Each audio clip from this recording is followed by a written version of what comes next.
Fellow conspiracy realist, quick disclaimer before we begin today's interview segment. We are having a frank and candid discussion with Jason Flom. As such, this conversation may contain strong language as well as graphic depictions of crime and injustice that may not be suitable for all viewers. From UFOs to psychic powers and government conspiracies, history is riddled with unexplained events. You can turn back now or learn the stuff they don't want you to know. A production of iHeartRadio.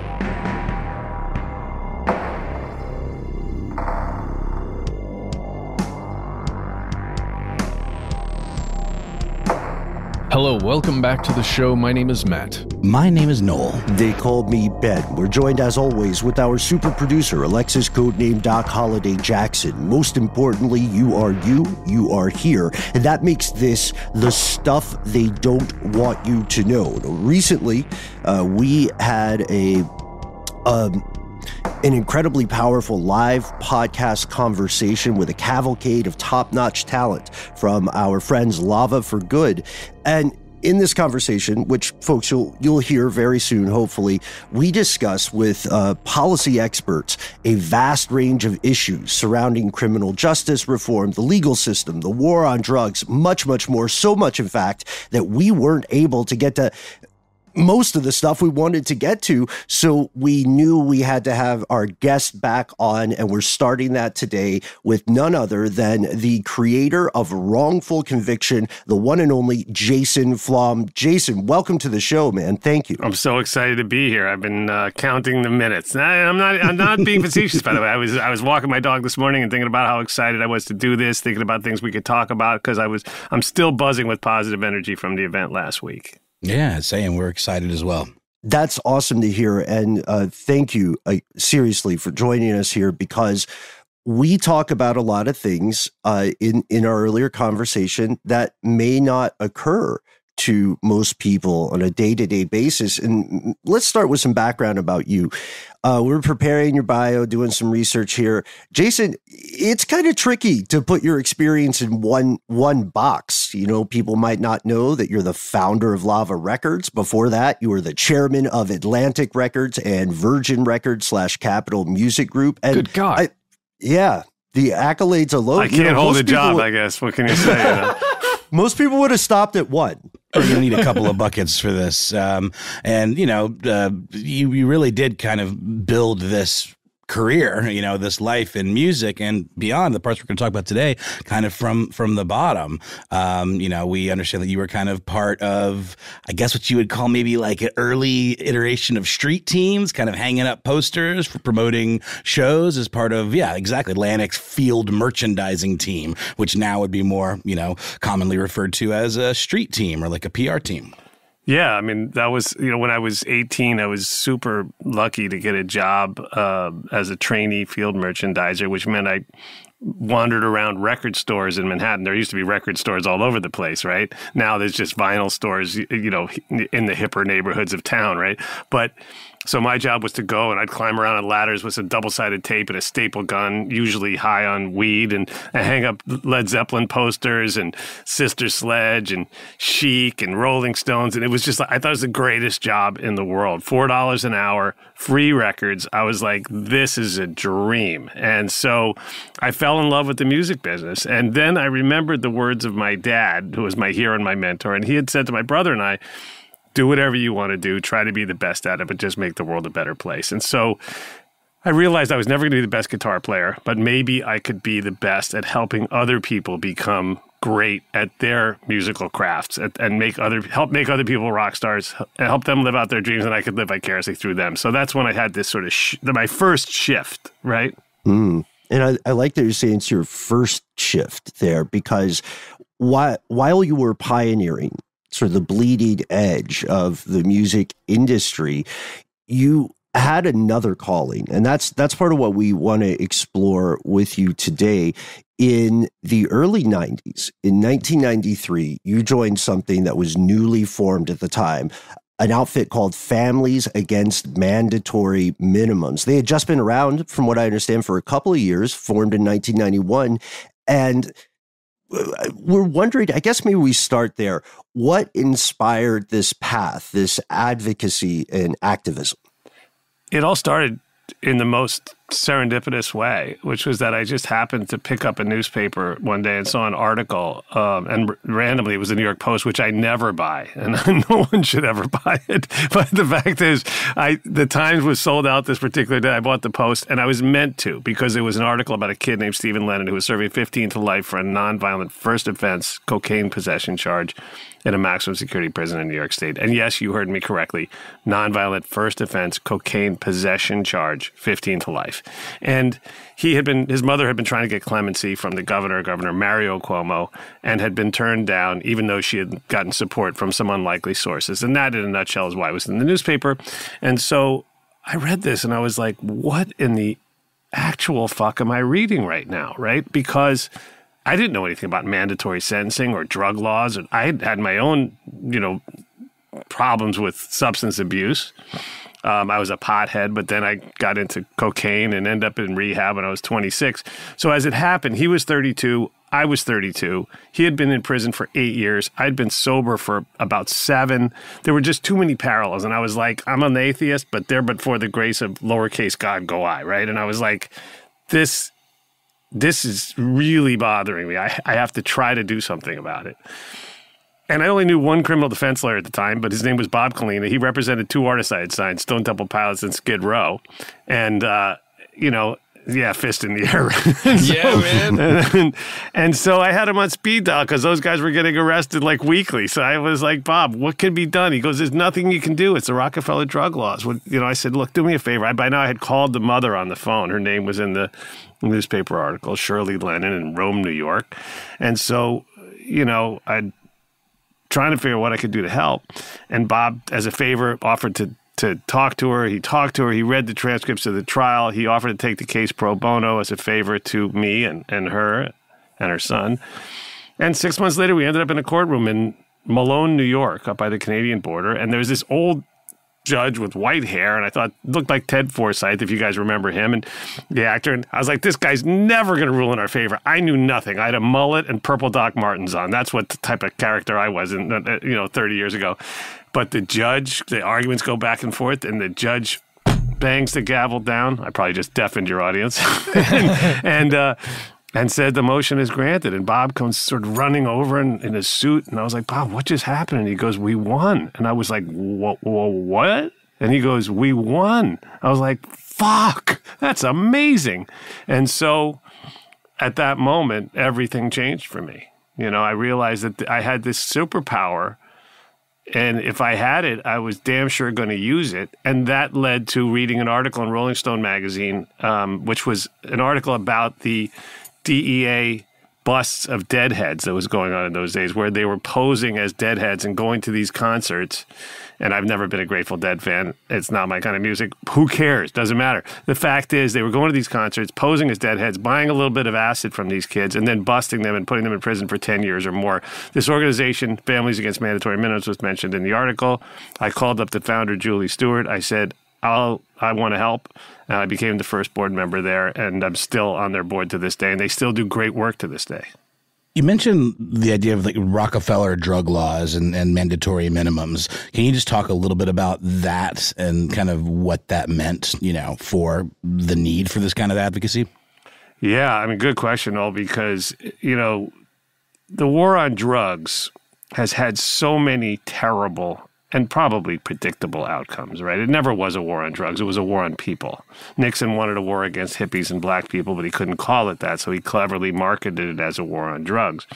And the Rockefeller drug laws were, an offshoot of that, or a part of that. The New York State law that was passed by Governor Nelson Rockefeller and named after him. And these politicians were all rushing to make tougher and tougher laws in order to win elections, because they found this to be an effective strategy. And so tough on crime, right, which is really just tough on people. And so in this rush, which was not based on any science or anything that would actually benefit public safety, but rather was just pandering to get votes, which sadly it did, New York passed some of the toughest drug laws in the country. Seems counterintuitive. I think most people don't think of New York as a state like that.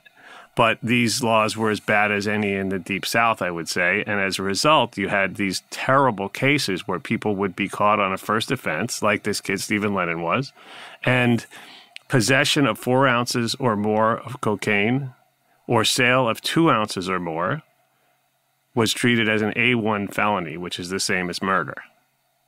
Which, you know, I have to pause there for a second and go, yeah. So he was caught up in that. And, you know, he had 4.2 ounces of coke. And it's like, you know, people don't know. They don't know these laws. And so literally like two grams put him over the edge.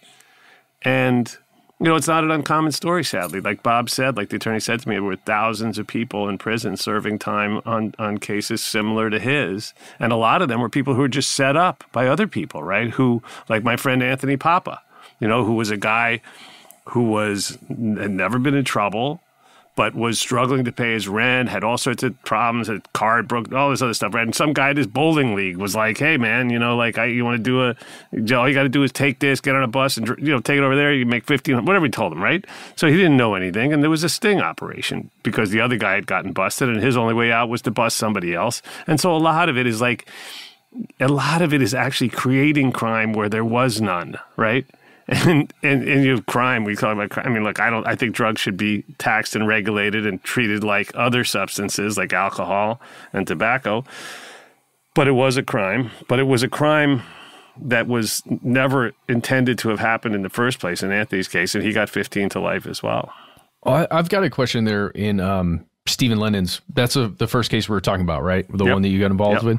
Okay, so Stephen was convicted of a crime and was in jail when you encountered him? That's when the story was written? Exactly right. Yeah, he had been in for 8 years. He was at Dannemora, the same prison where Son of Sam was being held. Wow. He told me he actually met Son of Sam the first day he was there. He met Berkowitz? Yeah, he said Berkowitz was the guy who brought around the hot water for your, you know, tea or coffee. And I was like, I wouldn't be giving that guy anything. No, nothing weird about that. but so when he's in jail, you encounter him, you're able to get in front of this judge to argue that he shouldn't be in prison, right, for that long. What is his status after that action's taken in the courtroom? Like, he's a convict, and what's his status after whatever action is taken in that courtroom? That's a good question, Matt. So what happened was the judge, on this novel approach that this attorney had concocted, right? And basically, in layman's terms, and I was certainly a layman, and I still am. I'm not an attorney. Most people think I am. But so what happened was Stephen had been in a car and had a friend of his he had given a ride to. And they stopped on the side of the road, and one of them had gotten out to take a leak. And a cop saw them, turned them, you know, approached to search the car, found 4.2 ounces of coke under one of the seats. Both of them said, it's not mine. Well, when you say it's not yours, that means it belongs to everyone in the car. There could have been 15 people in the car. Each of them would have been charged with the full amount, unless somebody takes ownership of it, which nobody does. So good to be aware of that, by the way, for people who are listening who might be thinking they'd take a ride, but don't do it. So anyway, both kids had been convicted and sentenced to 15 to life. Stephen had written letters after he was convicted saying, look, it wasn't the other guy, it was me. You know, I just gave him a ride. It was too late by then, right? If he had said that before the trial, but who's going to say that before the trial? Then you're going to be basically admitting your own guilt. So at some point, the other kid, as I recall, had been, I don't remember his name, had been allowed to plea down to an A2 felony, which is possession of 2 to 4 ounces, and had been released after 8 years. So Bob's approach was to say, well, how could my client be guilty of a different crime than the other guy when they were both convicted of this, but just something along those lines, right? So he told me it wasn't going to work and that it was it wasn't a perfect argument, but we found, maybe the judge was in a good mood that day. Maybe, who knows, right? They're people too, right? They're subjective to a certain degree. And in that little window, the judge found, a reason to free Stephen. So he allowed him to plea down to an A2 felony, which meant that he had already served effectively, I think it was 3 to 8 was how much you could get for an A2. So he'd already served 9 years by this point, and so he was freed. It took another few weeks for him to be processed out, but he came home shortly thereafter. He came down to New York. We went out for lunch. And he's done, importantly, by the way, he's done really well in life. You know, he started a successful business. He's raised a family.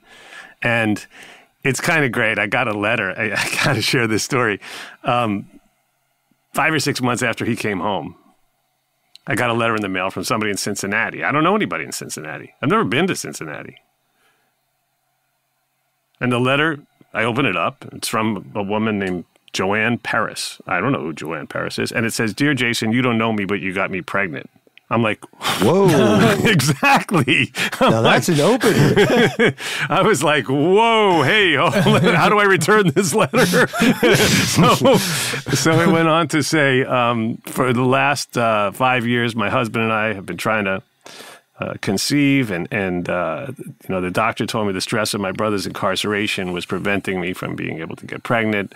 My brother, Stephen Lennon, I'm pregnant now, and just wanted to let you know and thank you and whatever. I have the letter somewhere. It was really, it was just another beautiful sort of outcome. So, these things it doesn't just happen to one person, right? It happens to the family. It happens to the loved ones. When you wrongfully put somebody in prison, the ripple effect is felt, by a large group of people in most cases.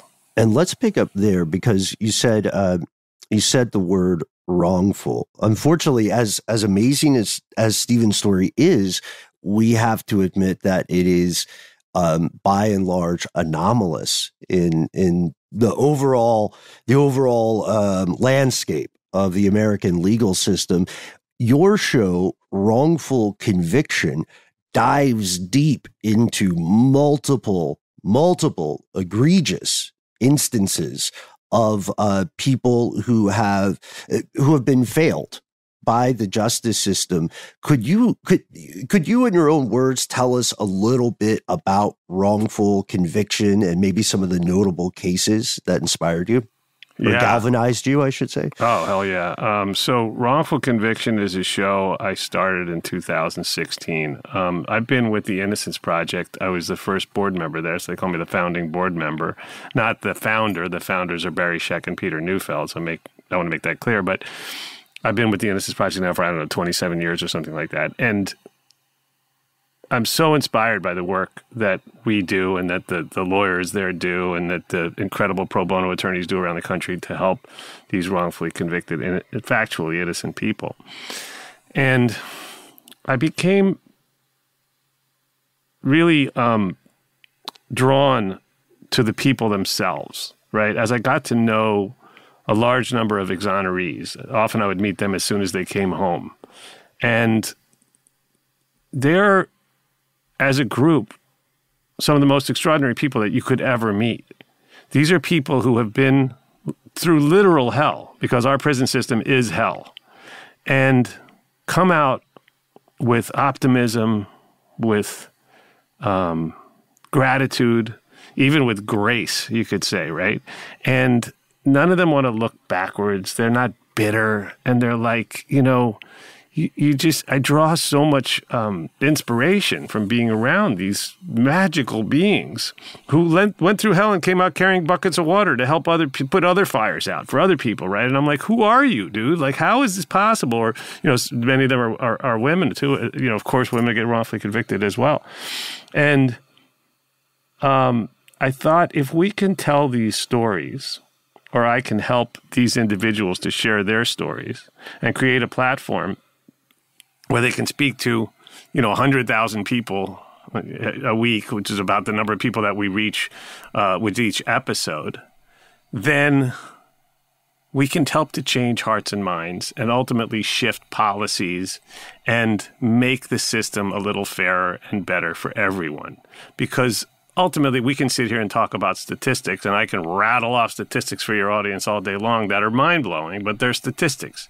But when you hear the story of Michelle Murphy, right, who was 17 years old, single mother of 2 kids in Oklahoma, and woke up one morning with a big lump on her head and a ache in her leg, and her baby was gone.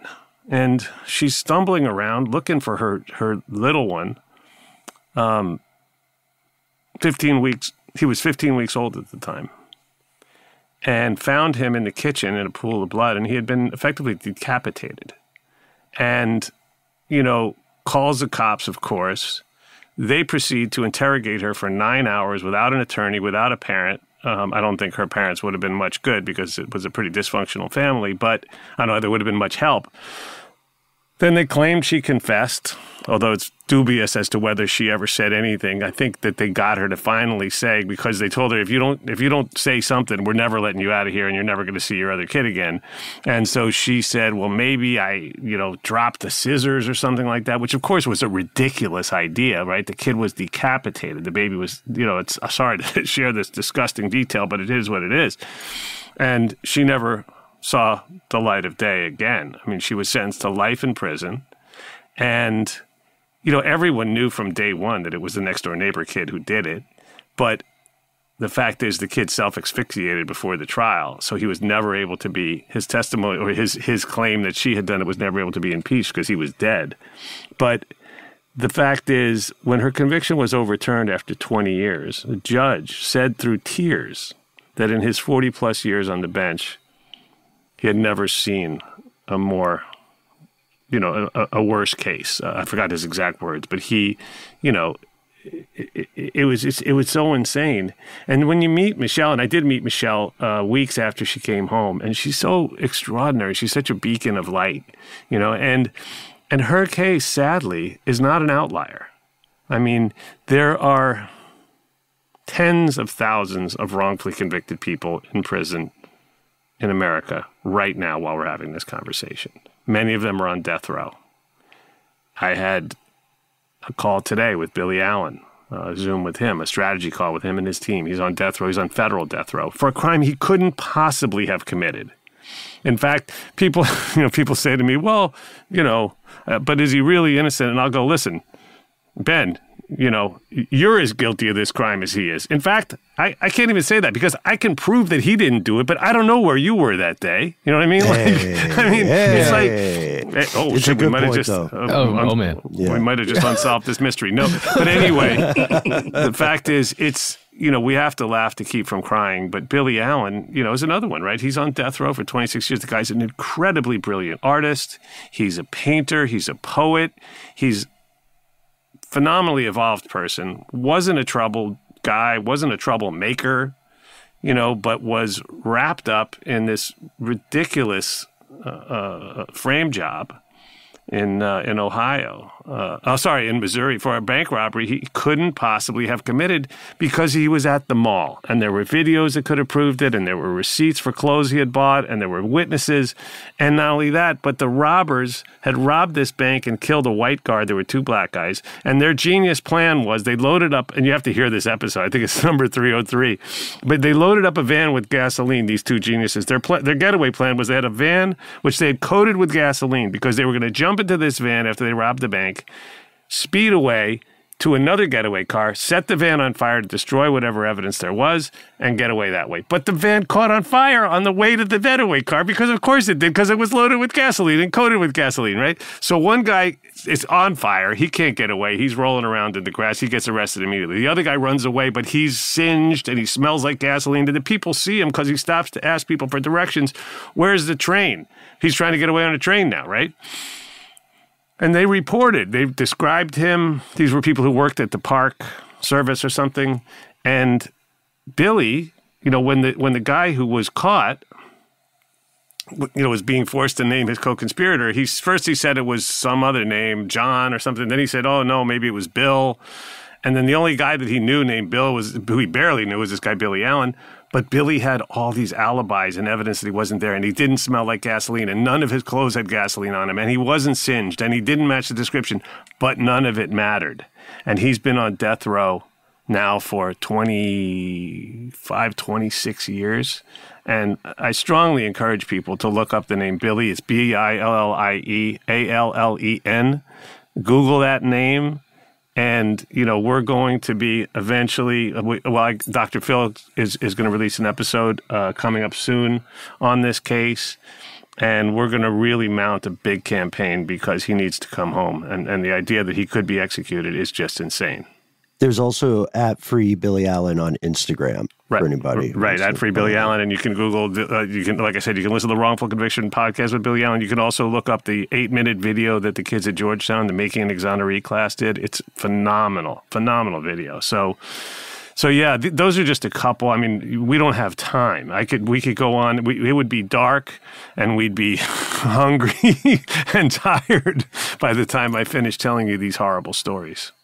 We'll pause here for a word from our sponsor and return with more from Jason Flom.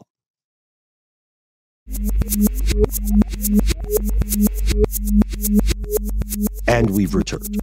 Let's talk a little bit more about the perspective you mentioned a little earlier, like from someone from an outsider perspective saying, how do they know these people are actually innocent? What does the evaluation look like for a group like the Innocence Project, or for you when you're going to make a wrongful conviction episode? What does that evaluation look like for a case? Is it like what you were just describing, really getting into the evidence, getting into that stuff and just evaluating it on your own, or having attorneys do it? Yeah, that's a great question, Matt. And the answer is that with Innocence Projects, and there's the Innocence Project in New York, and there are local Innocence Projects around the country as well. There's the Innocence Project in New Orleans, the California Innocence Project, Midwest Innocence Project. Many of them do fantastic work. But the fact is that the Innocence Project of New York, for instance, has an intake department, and we have people who are trained to read these letters that come in. You can imagine we get hundreds of letters a month from people who want our help. And so these people are trained in, the art of researching and reviewing and processing this information to determine not only the veracity of the claim of innocence, but also whether or not it's a case where we are able to effectively, advocate for them. And that takes on different forms. But with the Wrongful Conviction podcast, our process is different, of course, but it's the same in certain ways. I get most of the cases that we cover from trusted sources, from people at Innocence Projects, from attorneys that I know. I also get, relatives reaching out to me and people from all walks of life, who've seen me on TV or, heard the podcast or whatever it might be, and they have a loved one or they're even writing to me from prison. And so then we have a team that researches those cases to try to figure out, if it's a valid claim of innocence and whether we think that our advocacy could help to make a difference. And of course, if we can, we want to. And sometimes, pressure can break pipes. Podcasts have become like the new juries. In fact, today, Bone Valley, our podcast that, was part of the presentation we did together in Atlanta. Gilbert King. Gilbert King, yeah, Bone Valley, which has been winning awards and been, in the top 10 in every English-speaking country in the world, pretty much. Today, Leo Schofield, the man who was wrongfully convicted, whose story is the story of the podcast in Florida, who's been in for almost 35 years now. So he went before the parole board today, and in no small part due to the exposure that we were able to bring through the podcast medium, which you guys basically freaking invented. The parole board ruled, look, they didn't rule the way we really were hoping, which was that he was going to come home immediately, which is where he belongs. But they did rule that he's going to be sent to a program at a minimum security facility, which will take somewhere between 9 months and a year, which to us would seem like an eternity, but to him probably seems like, next week after 35 years in prison.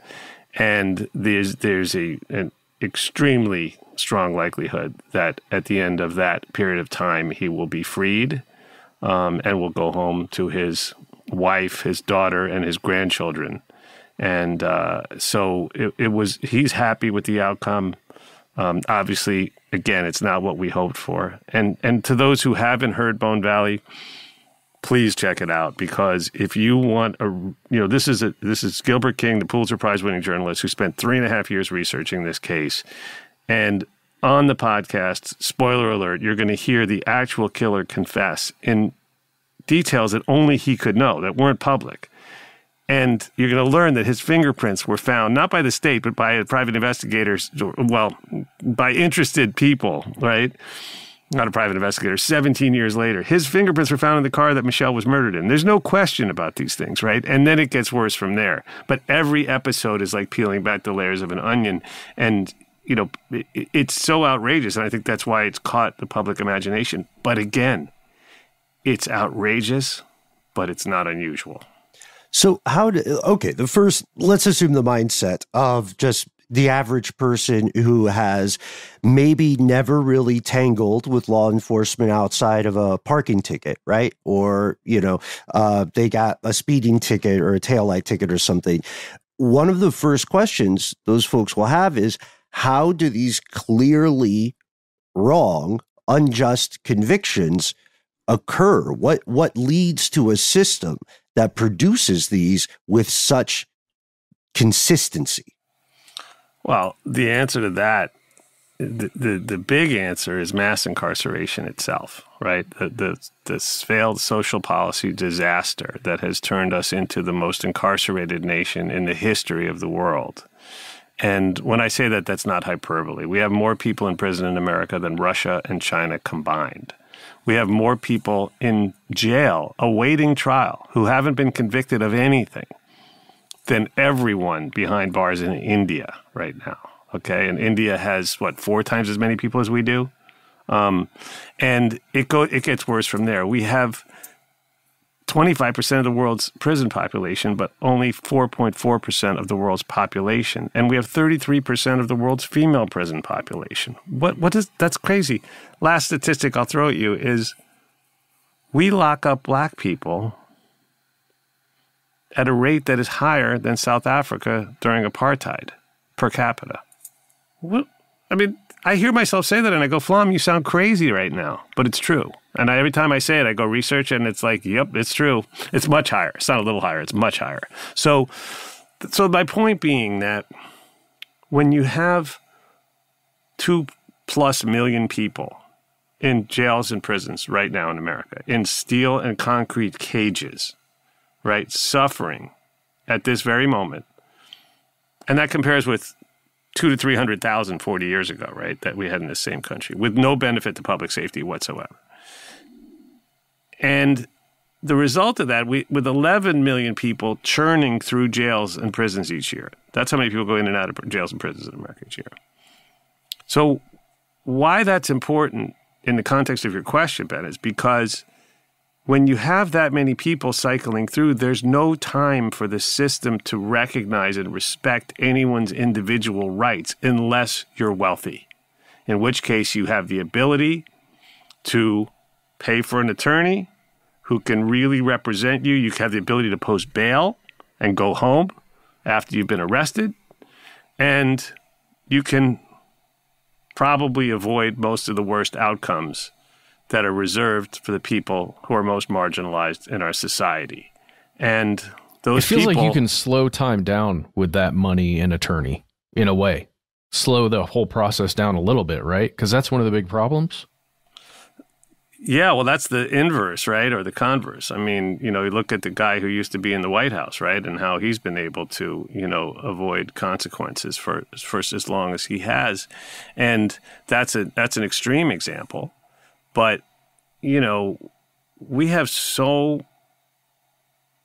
a disproportionate reaction to the level of crime.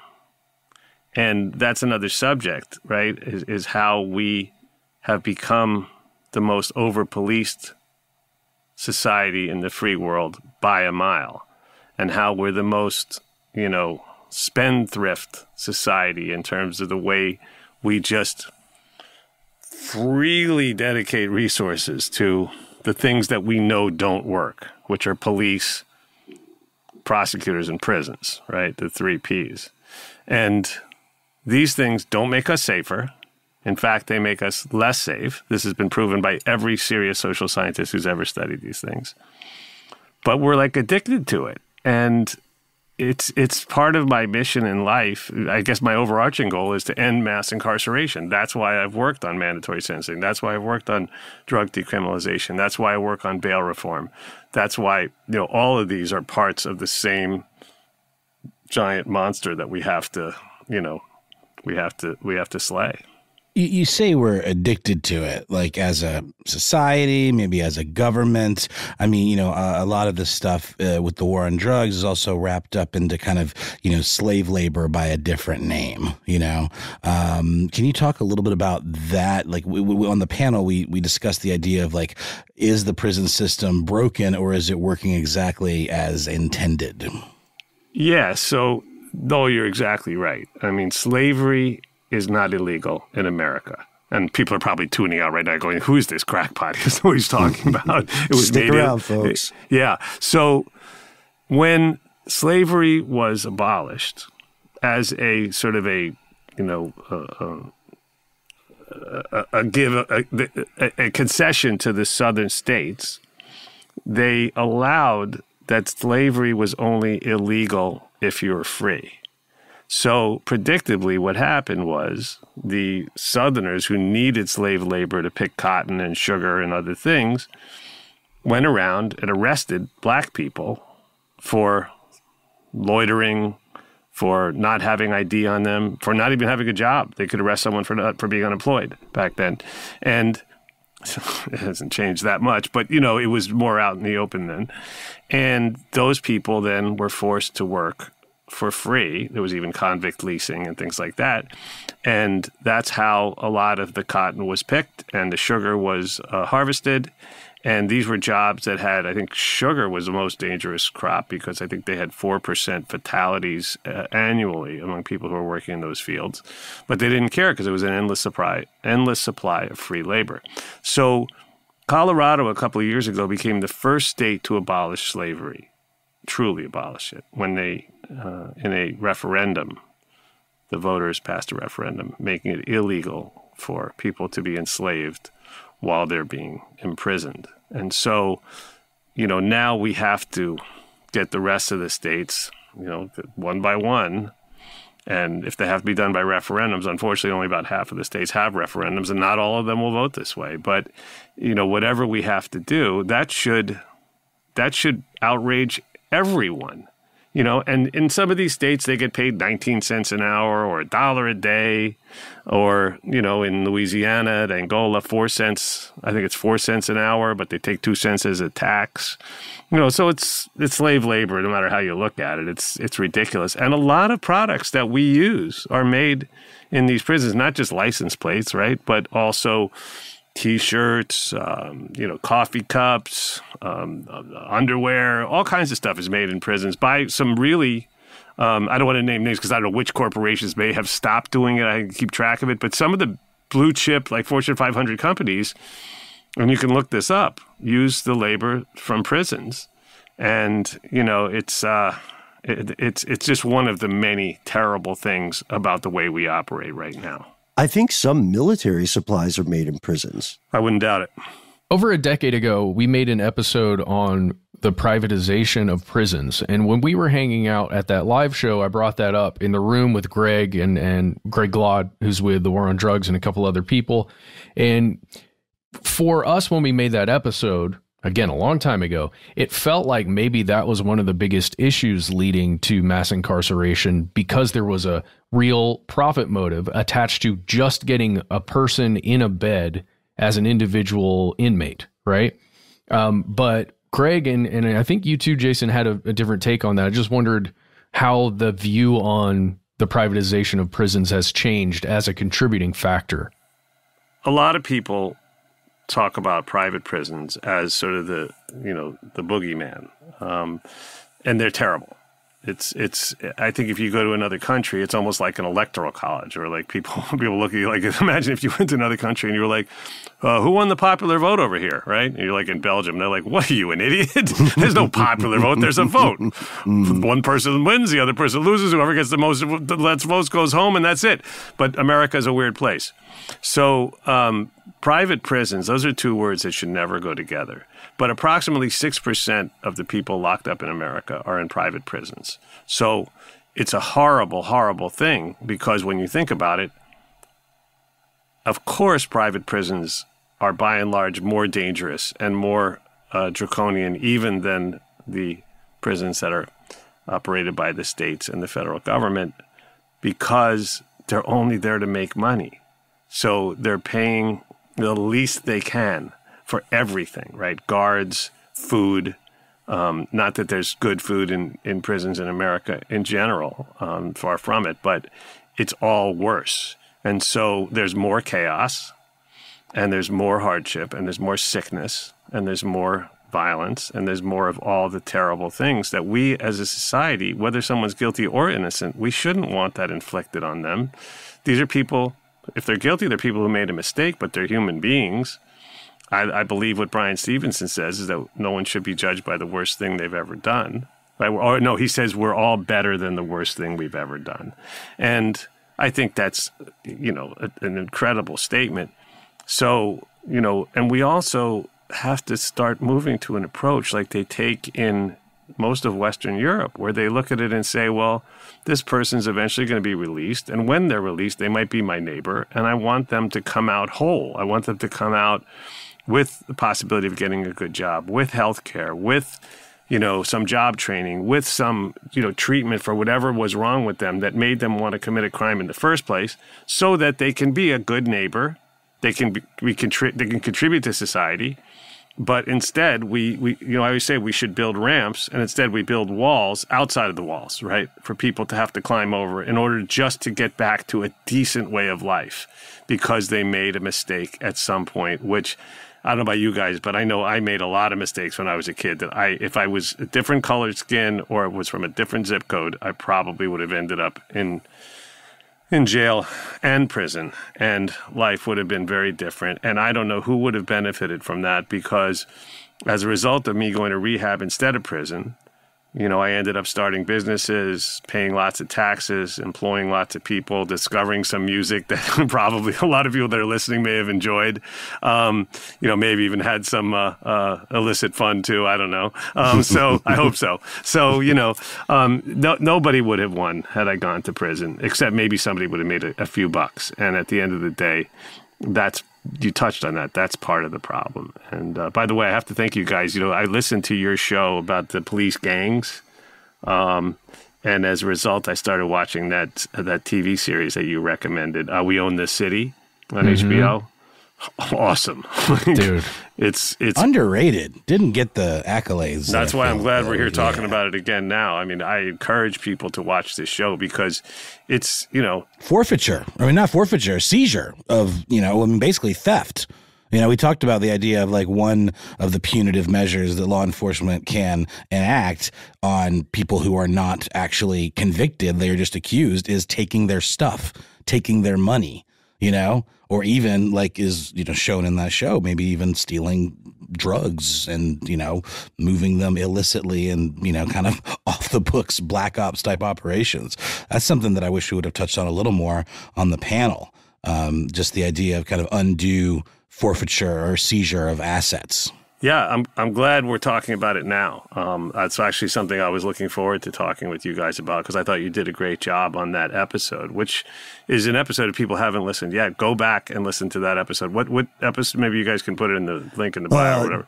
Yeah, do the police have gangs? Yeah.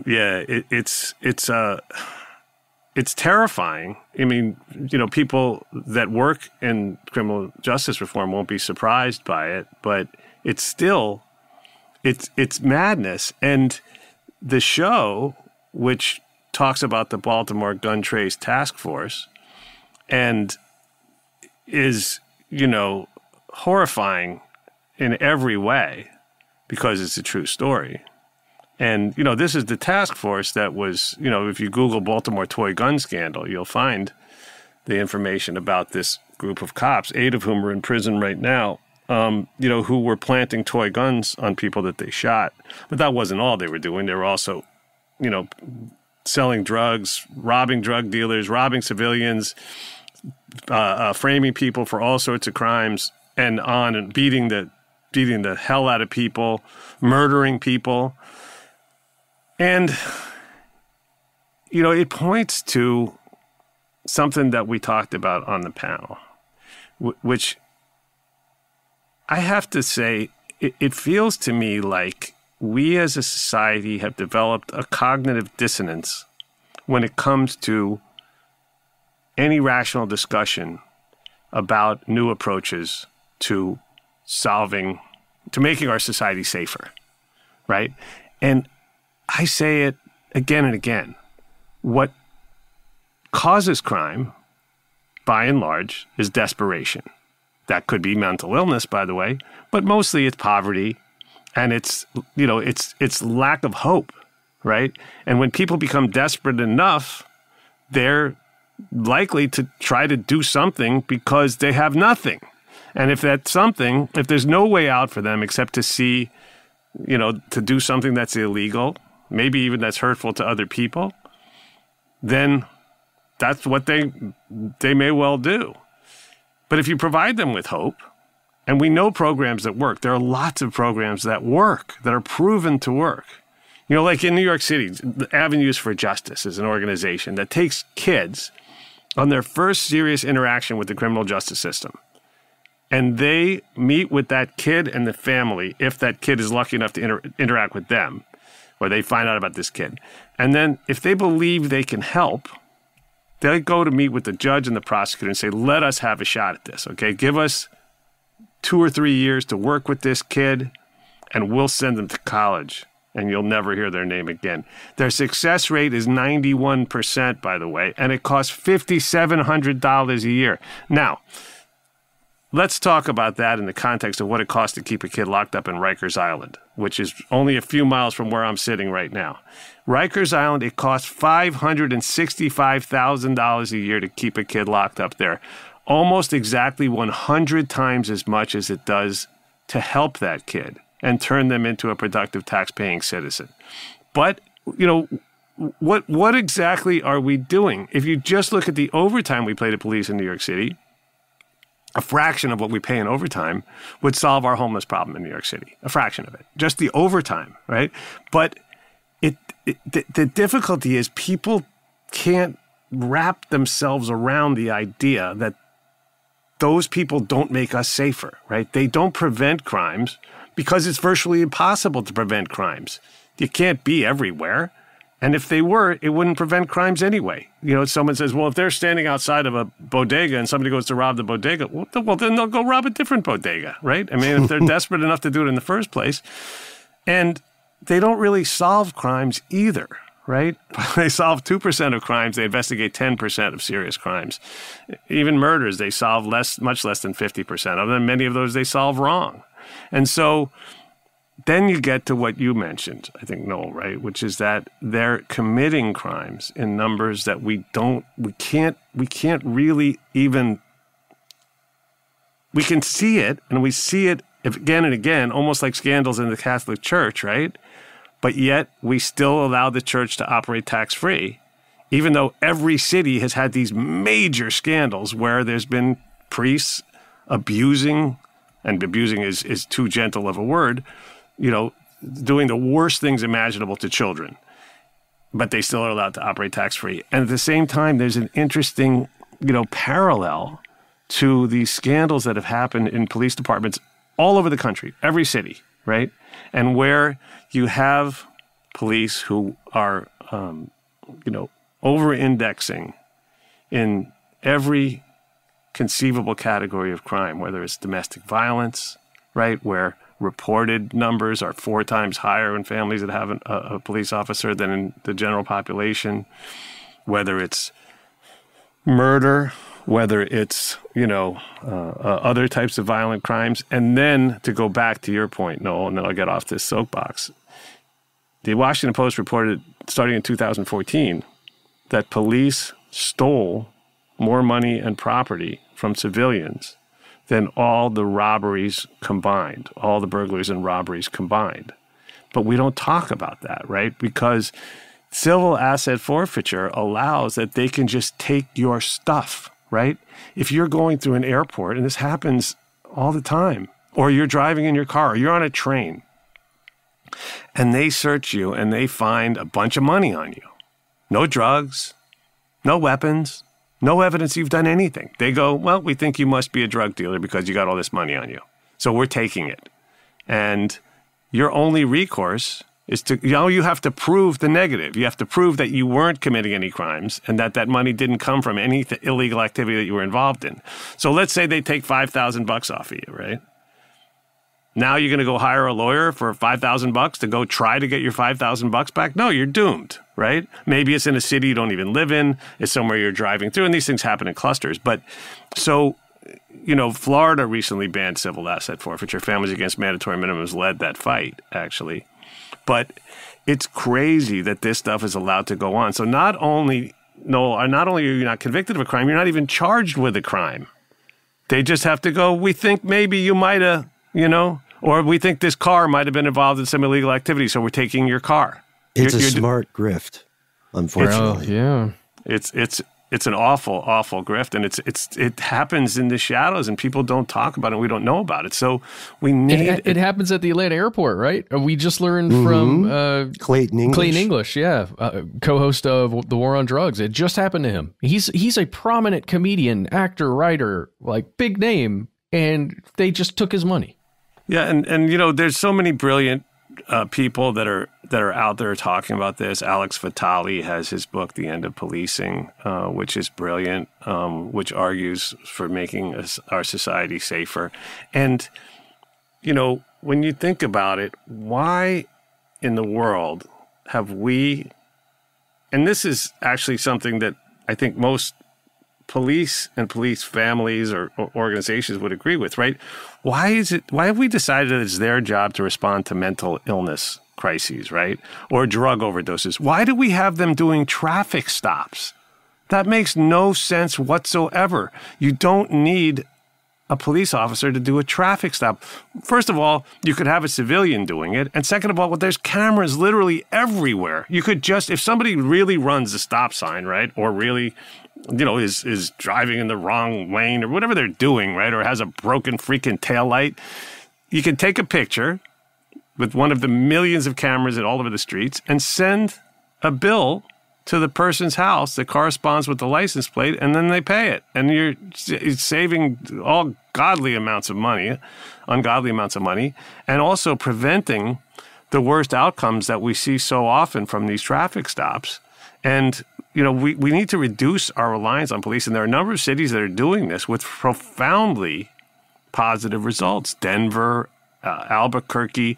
Berkeley is the first city now, I think, that's decided they're not going to use law enforcement in traffic stops anymore, right? Wow. But other cities have experimented with, like Denver, diverting over 90% of 911 calls to people who are trained in whatever that is. If it's domestic violence, they're trained in crisis intervention, right? If it's drugs, there's people who are trained drug, experts to, an ambulance, the work, people that know how to do exactly what that is. But instead, we take police who are actually just violence workers, right? That's what they're trained in.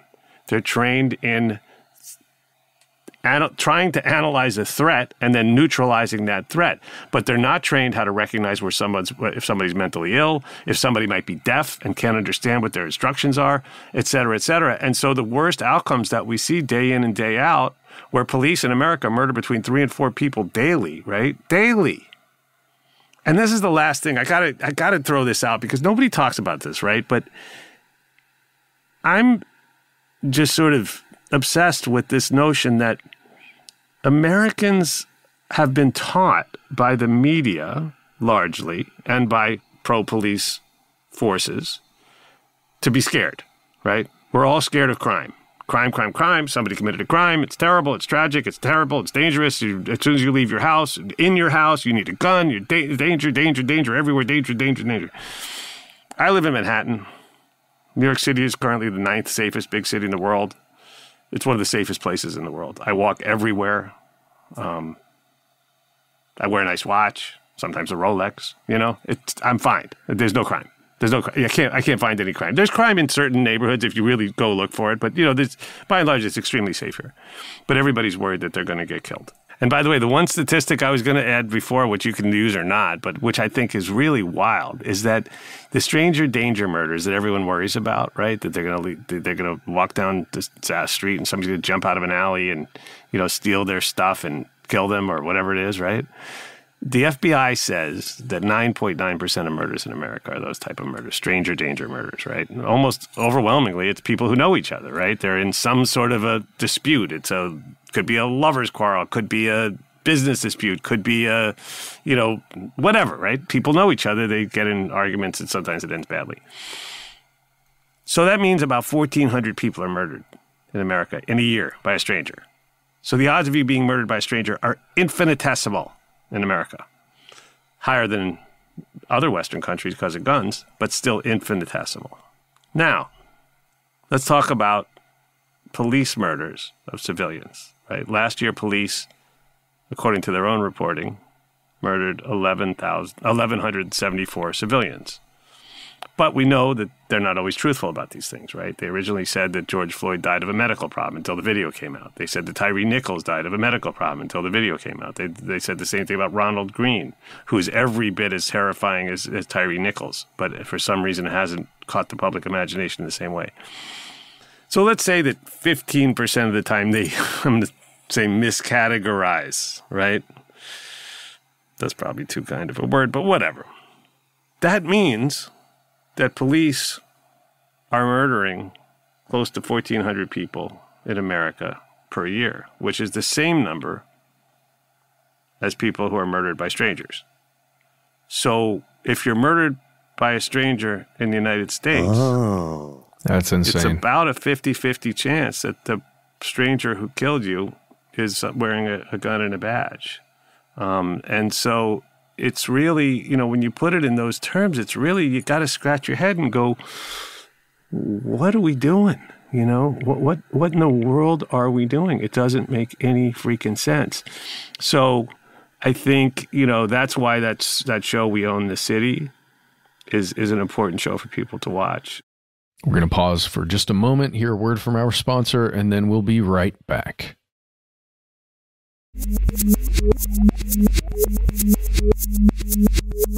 And we're back. Let's go to the courtroom here, because there's something we were talking about, Jason, in the panel when we were talking to Noel, Matt, and I, and I knew we were really cooking with gas when the tone of our conversation was accelerating, right? As we knew we were running out of time, we're trying to get to these really important things. And I had this, to your point about media, right? We had this question about propaganda, as it's sometimes called, and how this gives us this skewed, normalized view of what truly is a fiction.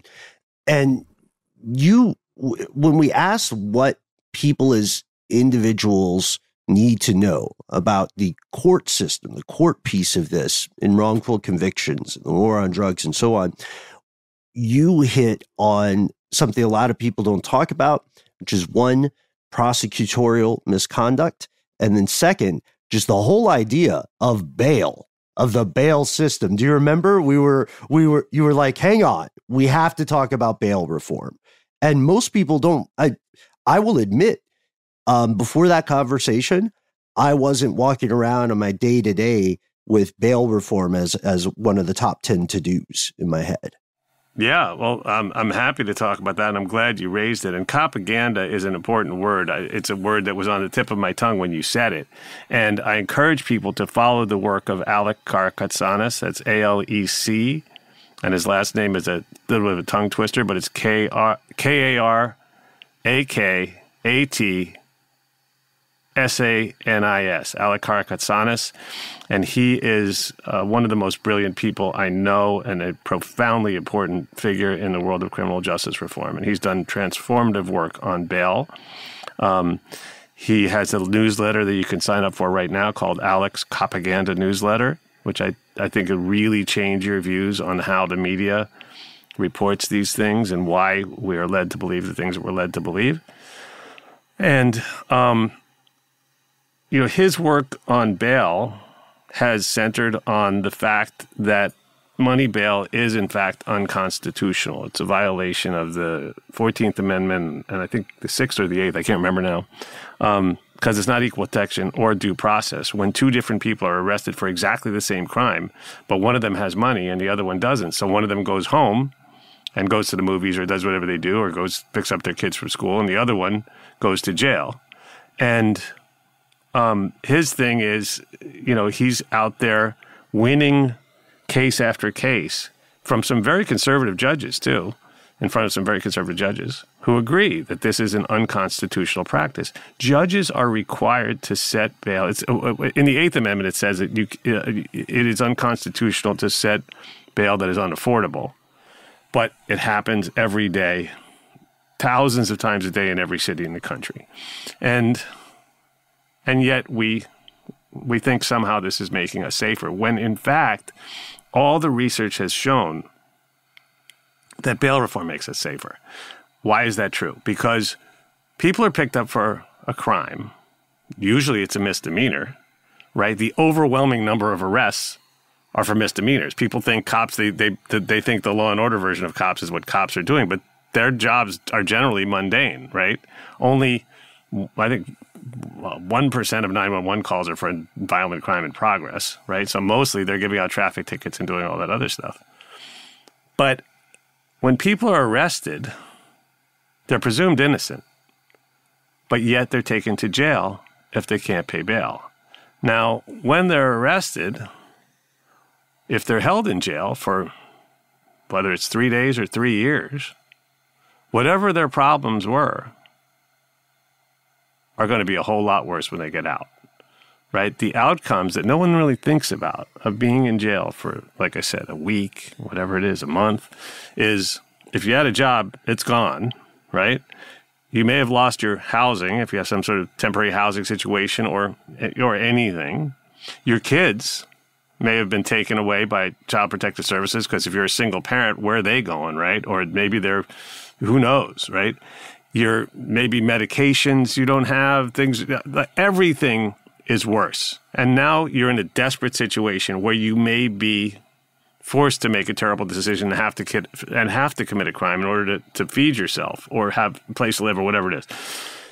And so studies that have been done by University of Pennsylvania, the Quattrone Center there, the Arnold Foundation, and others have shown that people who don't go to jail before trial are much less likely to commit a crime or be arrested for a crime in the ensuing time after they've been freed, after their case was adjudicated, right? So, and they were freed. So it's demonstrably true that freeing people, except for people who are accused of the most terrible things, right, is a policy that saves us huge amounts of money, hundreds of millions of dollars. And they even studied in Texas the first 500,000 people that were freed because of Alarcon-Katsanis' work, where, and by the way, the California Supreme Court recently just ruled unanimously that he's right again, and that they can't set money bail that people can't afford.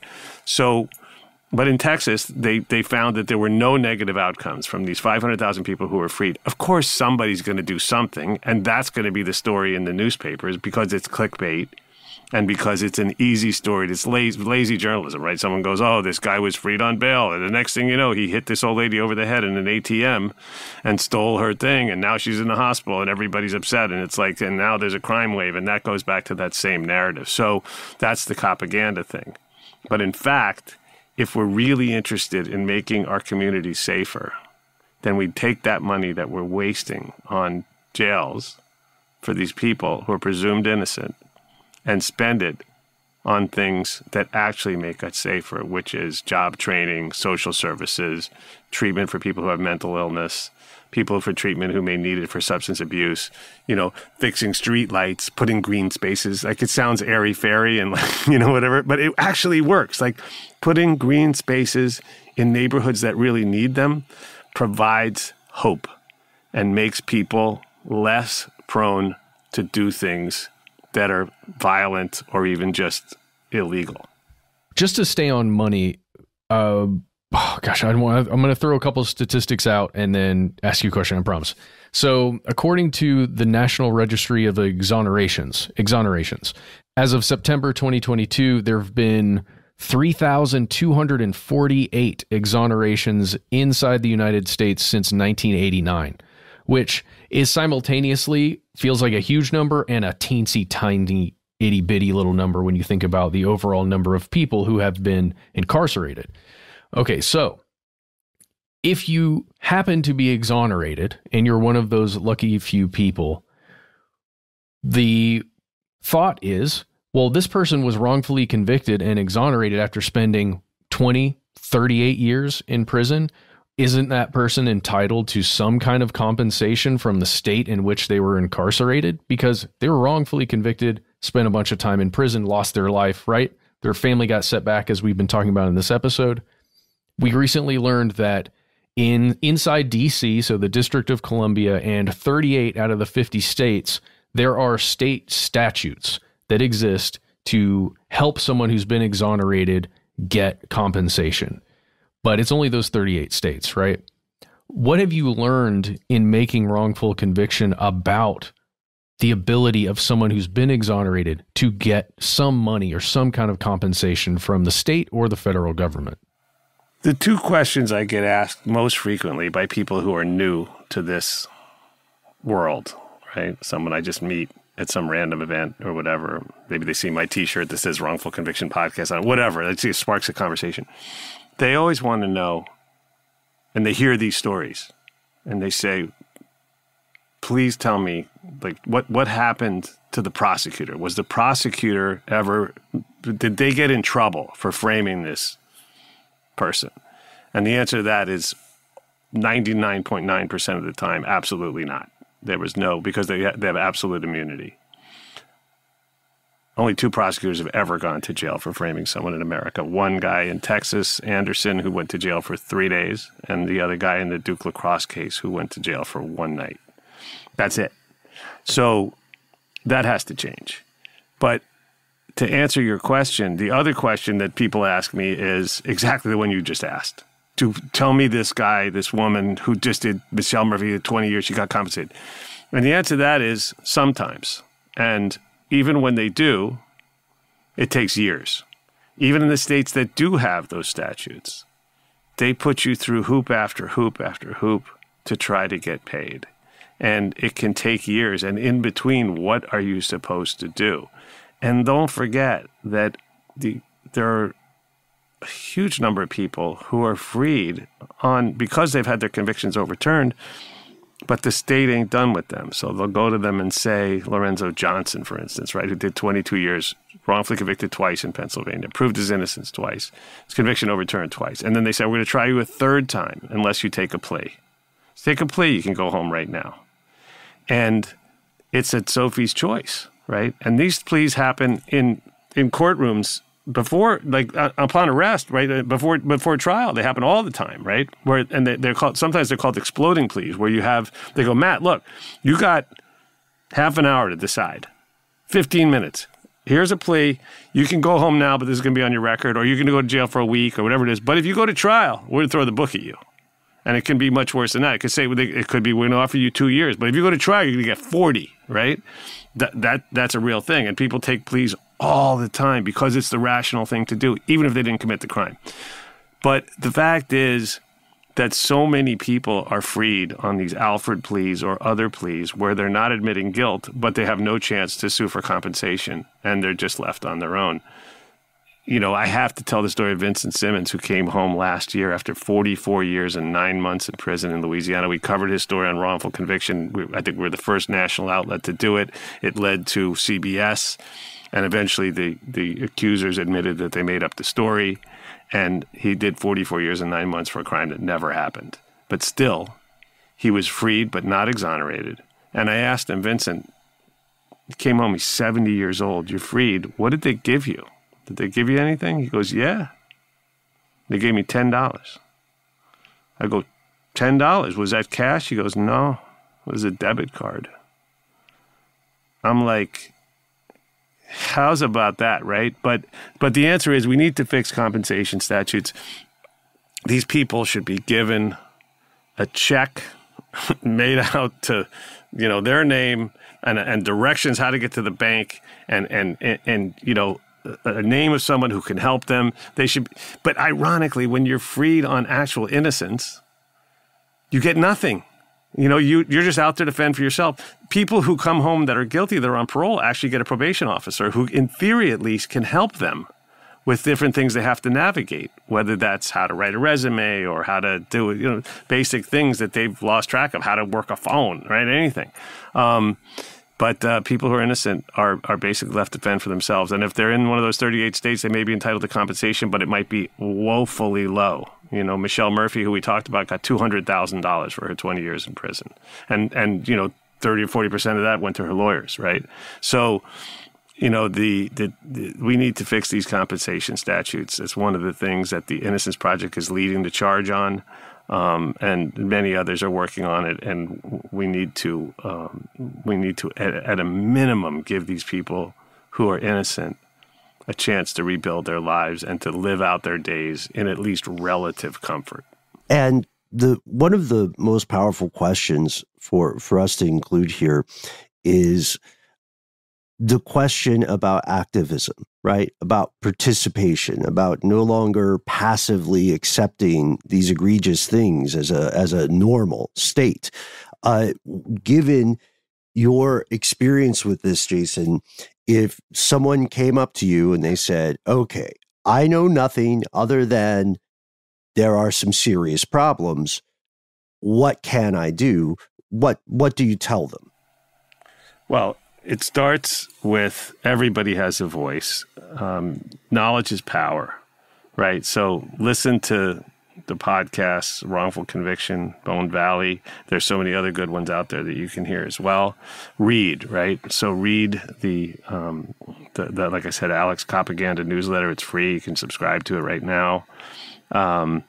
Read as much as you can on the subject. I can give you guys some other links to put in the bio. There's a great book out right now called Junk Science by Chris Fabricant that really shows you how the junk science is used in our courtrooms. We didn't get a chance to touch on that, but it's super powerful. Justin Brooks has a book out right now called You Might Go to Prison Even Though You're Innocent. I recommend that. And the things you can do, number one, serve on juries, right? Listen to this stuff, read this stuff. Already, if you've listened to your show today, then you're already more knowledgeable than most people you know about this subject. And we need you to serve on juries because, one person can make the difference. The life you save could be somebody's loved ones, right?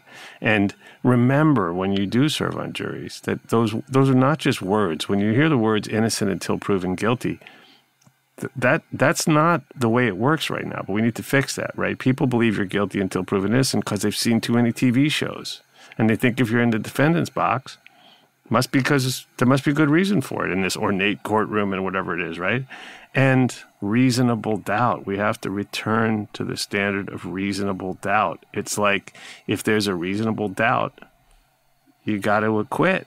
And there's that fantastic saying by the famous English jurist Blackstone who said, it's called Blackstone's theorem, who said that it's better that 10 guilty men go free than that one innocent should suffer. And that's why the death penalty needs to be abolished, among other reasons as well. But serve on juries, vote. I know you're tired of hearing people telling you to vote, but I'm saying vote local, right? Vote in your local DA race. Vote in your local judge race, right? So few people do that your vote literally could be the difference, right? I think you should vote in all campaigns, but your vote in the presidential race is extremely unlikely to tip the scales, right? But you should do it anyway. But the DA's races have such an important, the results of those races, the difference is profound. I recently was involved with the race in Memphis with Steve Mulroy, who not too long after he won in a big upset, he replaced a woman who had sworn she'd never prosecute a cop. Well, her office did. She didn't say those words, but her office had effectively said that, and they didn't say exactly those words. So let me take that back. They said unless there was 100 witnesses and a video, they wouldn't, and they didn't. And the fact is, 4 months after he won, Tyree Nichols was murdered by those cops in the Scorpion unit who beat him to death. And Steve did the right thing, and he had all those cops arrested and charged with murder. And, you know, it couldn't be more obvious. It's on video. But that doesn't mean, you know, we've all seen these things before. And I think he probably prevented riots from happening and everything else. So we have to get better people in those positions, and you can do that. So, and then, you know, remember that your voice matters, right? It's easy to feel helpless. But if you know somebody who's suffering in prison, you can, you know, just by talking about it, you never know who's listening, right? Just tell your friends. Somebody knows somebody. The connections are amazing, how these things have happened and how they snowball and how people advocate and becomes a movement. And you know, writing a letter to your local politician, those letters actually matter, right? They become annoying enough that people change their position on certain things because they get these messages, you know. So those type of actions, while they may seem like drops in the ocean, they really are significant. And so I think those are some of the steps that anyone can take. And I hope, you know, people will take those and do other things and just get involved, because this is, I would say, the civil rights issue of our time. And we can fix it, and we can make our system fairer and better for everyone, while also making ourselves safer. And, you know, and that's really, you know, that's what I think, that's something that we can all get behind, and we can really reduce this scourge of wrongful convictions. And so, like I said, you know, follow me on Instagram. You know, I post about this stuff all the time. It's Jason Flom, ITS Jason Flom. And yeah, I appreciate anyone who's hung in there with us, is somebody who's interested and hopefully a new devotee to the cause. We certainly appreciate you being here and giving us your time, and for all of your efforts and passion in this realm. Well, I appreciate you guys having me, and I'm a fan of your show, so this is really fun for me, you know, and I'm looking forward to doing more stuff together, and I'd love to have some of the other people, you know, I would love to see if you guys could have Alec on your show. I think you would probably really enjoy him as a guest. He's a brilliant speaker. He sounds fascinating. Definitely. Yeah, I'll tell you this. I took my son to he had a book release party when he released his book called Usual Cruelty. And yeah, it's good. And wait, what's your son's name? My son's name is Michael. And as it happened, it was at someone's apartment, and there was a bunch of people around. It was at Mike Novogratz's apartment, whatever, and there was probably 100 people there, and we're milling around, and then all of a sudden the event sort of started, and he and I were on opposite sides of the room, and so we just kind of stayed there instead of how it's kind of a little awkward. You walk through the middle of the thing, and anyway, so Alex starts talking, and about 10 minutes into his talk, or 7 minutes into his talk, my son Mikey texts me, and he goes, "Dad, this is the coldest motherfucker alive." And now Mikey's going to go to law school because of him. My son's going to law school. So, awesome. It's like, yeah, that's the guy, man. That's the guy. And actually, if we have one more minute, I'll read you something. Do we have one more minute we can go? Of course, yeah. All right, let's do this. I'm going to read this. I actually read this same passage when I was on Joe Rogan. And it really had a profound impact. And I'll read this to anybody that will ever listen. This is from Alex's essay that formed the basis of the book, Usual Cruelty. And it was in the Yale Law Review. And it starts like this. It's called The Punishment Bureaucracy, How to Think About Criminal Justice Reform. On January 26, 2014, Charnel Mitchell was sitting on her couch with her 1-year-old daughter on her lap and her 4-year-old son to her side. Armed government agents entered her home, put her in metal restraints, took her from her children, and brought her to the Montgomery City Jail. Jail staff told Charnel that she owed the city money for old traffic tickets. The city had privatized the collection of her debts to a for-profit probation company which had sought a warrant for her arrest. I happened to be sitting in the courtroom on the morning that Charnel was brought to court, along with dozens of other people who had been jailed because they owed the city money. The judge demanded that Charnel pay or stay in jail. If she could not pay, she would be kept in a cage until she, quote, sat out her debts at $50 per day or at $75 per day if she agreed to clean the courthouse bathrooms, and the feces, blood, and mucus from the jail walls. An hour later, in a windowless cell, Charnel told me that a jail guard had given her a pencil, and she showed me the crumpled court document on the back of which she had calculated how many more weeks of forced labor separated her from her children. That day, she became my first client as a civil rights lawyer. So yeah, start with that. And that's it in a nutshell. That's what our criminal legal system really does. Cops are not out catching bad guys. They're going and arresting Charnel Mitchell in front of her kids because she owed the city money for traffic tickets. And that's it in a nutshell. And that's the stuff we got to stop. If there's violent crime, and there's this horrible shooting in Atlanta today as we're recording, of course, not when people are hearing this, but, do we need cops to go do that? Yes. But by having them do all these other things, all we're doing is distracting and creating these horrible interactions that lead to these terribly unfair and unjust outcomes. So, look, let's join forces. Join me, follow me, listen, read, learn, and get involved, because together we can fix this. And that's what I got to say about that. This was some heavy stuff, but I'm really glad we were able to pull Jason on here after that panel. This might actually come out before the panel. Yeah, I think it will. And I'm really glad we drilled down into some of these topics. The concept that you could be kept in prison wrongfully for that long and then not be compensated by the people that put you in prison wrongfully blows my mind. Or that you can send people to prison wrongfully with no consequence. I mean, yeah, that's probably the most important thing, that it can happen in the first place, but just that there's almost no consequence to the state for doing it. Not to mention the whole, basically unlawful seizure of property. It's just wild. And I really like that Jason referenced We Own the City. It really is kind of an eye-opening look at how that aspect can really even go further and deeper and in even more, disturbing and crooked directions. Mm-hmm. Agreed. And look, you don't have to take our word for it, folks. You can check out Wrongful Conviction, as we said earlier in the show. Check out the Innocence Project too, because whether or not there's something Jason said earlier, it's whether or not you believe this affects you. Spoiler, it does in some way. And we want to hear your stories. We want to hear your firsthand experience. We want to hear your thoughts on what we can do as individuals or as a system to address these issues. We try to be easy to find online. That's right. You can find us on the usual social media channels of note.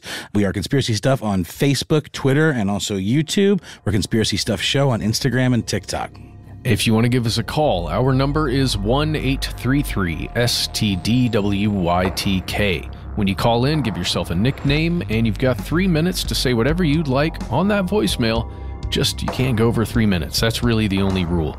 Let us know if we can use your name and message on the air. If you don't like using your phone to call people, why not instead send us a good old-fashioned email? We are conspiracy@iHeartRadio.com.